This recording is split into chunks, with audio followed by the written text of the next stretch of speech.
ये दोनों चीज़ें आपके ना सिर्फ निज़ाम हाज़मा को बेहतर बनाएँगी बल्कि आपकी शुगर को कंट्रोल करेंगी, आपके कोलेस्ट्रॉल को कंट्रोल करने में, जो कि इफ्तारी की सूरत में कहीं न कहीं से कुछ न कुछ कैलोरिक इंटेक ज़्यादा हो जाता है। कि अगर हम इफ्तारी के बाद डायबिटिक पेशेंट ख़ास तौर पे और अगर नॉन डायबिटिक हैं तो भी, अगर आपने पानी आप लें, उसको गर्म करें चूल्हे पे और उसके बाद आप इसमें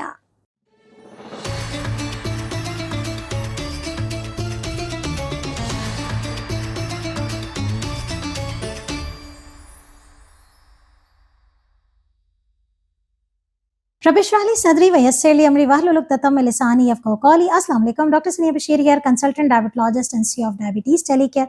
उम्मीद करती हूँ कि आप लोग खैर खैरियत से होंगे और यकीनन शुगर के साथ अपने रोज़ों को बेहतर से बेहतरीन बना रहे होंगे। जल्दी से कमेंट बताइए क्योंकि हम अल्हम्दुलिल्लाह ऑलमोस्ट 10 रोज़े मुकम्मल कर चुके हैं।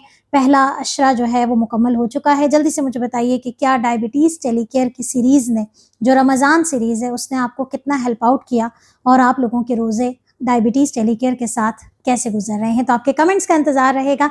बात करते हैं आज के एक बड़े ज़रूरी टॉपिक पे। बहुत सारे लोगों ने पूछा हमसे कि इफ्तारी के बाद जो है वो हमारी शुगर में इजाफ़ा हो जाता है। अच्छा देखें, बहुत सारी बातें नेचुरली हैं, हम बहुत कोशिश करते हैं कि अवेयर कर सकें कि इफ्तारी कैसे करनी है, लेकिन इसके बावजूद भी कहीं न कहीं कोई ना कोई बदपरहेज़ी हो जाती है। तो आज हम आपके लिए लेकर आए हैं इफ्तारी के बाद मुनफ़रिद अंदाज़ में पीने वाली चाय, जो कि ना सिर्फ़ आपकी इफ्तारी के बाद की शुगर को कंट्रोल करेगी, बल्कि अगर आपने उसे बाकायदगी से रमज़ान में इस्तेमाल करना शुरू किया तो यह आपकी फ़ैट लॉस में भी बड़ा हेल्प करेगी।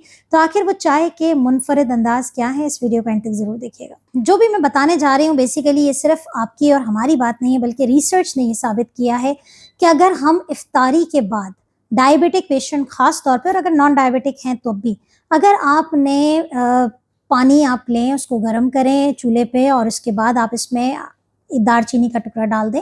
जैसे ही इसमें उबाल आ जाए, गर्म हो जाए, आप इसे तकरीबन हाफ़ कप जितनी आप ले लीजिए और उसमें एक आधा लीमू या क्वार्टर लीमू, जैसे आपको टेस्ट समझ में आता है, उसमें स्क्वीज़ कर दीजिए। दालचीनी और ये लीमू वाली जो एक ये चाय कह लें, आप इसे कहवा कह लें, अगर आप इसका इस्तेमाल सिर्फ़ हाफ़ कप, याद रखिए ये इतने बड़े मग को हाफ़ नहीं करना, आप हाफ़ कप, तकरीबन ये है कि छोटा वाला जो मग होता है उसको आप हाफ़ ले लीजिए, या अगर आपके पास मेजरिंग कप हो तो आप हाफ़ कप इस्तेमाल कीजिए और उसको अपनी इफ्तार के बाद इस्तेमाल करें। ना सिर्फ आपकी इंसुलिन के काम करने की सलाहियत बेहतर होगी, बल्कि अगर आपने कुछ बदपरहेज़ी कर ली है ऑयल की सूरत में या कैलोरीज़ ज़्यादा ले ली हैं, तो उसको भी, मेटाबॉलिज़्म को बेसिकली वो आपके बूस्ट करेगा। दूसरा होता है कि जैसे चाय हर घर में इफ्तार के बाद बन रही होती है, तो अगर आप अपनी चाय में अदरक का इस्तेमाल करें और इसे हम कहते हैं कि आप अदरक वाली चाय, यकीनन ये भी आपकी मेटाबॉलिज़्म को बूस्ट कर रही होती है, ये भी आपके शुगर लेवल्स को डाउन कर रही होती है।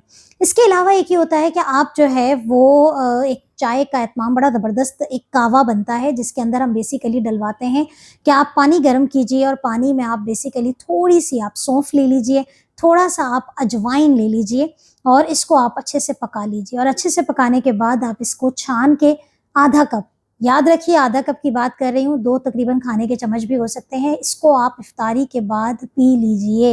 ये दोनों चीज़ें आपके ना सिर्फ निज़ाम हाज़मा को बेहतर बनाएँगी बल्कि आपकी शुगर को कंट्रोल करेंगी, आपके कोलेस्ट्रॉल को कंट्रोल करने में, जो कि इफ्तारी की सूरत में कहीं न कहीं से कुछ न कुछ कैलोरिक इंटेक ज़्यादा हो जाता है, तो इसको बूस्ट करने में बहुत बड़ा रोल प्ले करेगी। इसके अलावा एक बड़ी ज़बरदस्त सी चीज़ होती है कि आप जो है वो टर्मरिक टी बना लीजिए। टर्मरिक टी यही है कि आपने थोड़ा-सा पानी को गर्म किया है और उसमें आपने हल्की-सी हल्दी जो है वो डाल ली और उसका इस्तेमाल कीजिए। याद रखिए मौसम गर्म हो रहा है, आपने बहुत ज़्यादा इस्तेमाल नहीं करना है।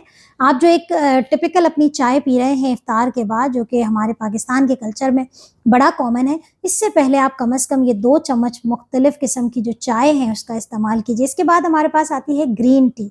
ग्रीन टी जिसके फ़ायदों से सब वाकिफ़ हैं, लेकिन अगेन एहतियात लाज़िम है कि आपने बहुत ज़्यादा इस्तेमाल नहीं करनी है। इसके बाद हमारे पास आती है ब्लैक टी। अगर आप मिल्क टी अवॉइड करते हैं तो ब्लैक टी के अपने बेनिफिट्स बहुत ज़्यादा हैं, जो कि आपको आपकी बॉडी में इंसुलिन के काम करने की सलाहियत को बेहतर करती है, आपके जिस्म में शुगर के लेवल्स को डाउन करती है। तो ये मुख्तलिफ़ किस्म की चाय अगर आप अपने इफ्तार के बाद एक हैबिट बना लीजिए कि मैंने 2 चम्मच इस किस्म का कहवा पीना है, तो आप यकीन करें कि आप मुझे दुआएँ देंगे। अपना बहुत ख्याल रखिएगा, दुआओं में याद रखिएगा। अल्लाह हाफ़िज़।